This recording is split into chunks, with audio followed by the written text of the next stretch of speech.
Hi friends, welcome to my channel. ఈ వీడియోలో మనం ఉదయ్ భాను నటించిన ఆల్ తెలుగు మూవీస్ లిస్ట్ ప్రతినిధి 2 మూవీ వరకు తెలుసుకుందాం ఫ్రెండ్స్. 1 ఎర్ర సైన్యం, 2 వేటగాడు, 3 ఖైదీ బ్రదర్స్, ఈ మూవీలో గెస్ట్ రోల్ చేసింది, 4 కొండవీటి సింహాసనం, 5 పోలీస్ నెంబర్ 1, 6 బస్తీ మే సవాల్, 7 శ్రావణ మాసం,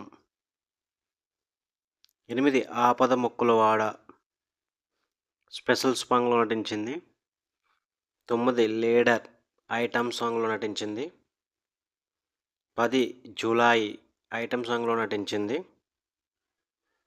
11 మధుమతి, 12 ప్రతినిధి 2. ఇవి ఉదయ్ భాను గారు నటించిన ఆల్ తెలుగు మూవీస్ లిస్ట్. వీడియోని లైక్ చేయండి, షేర్ చేయండి, అలాగే మా ఛానల్ని సబ్స్క్రైబ్ చేసుకోండి. Thank you for watching.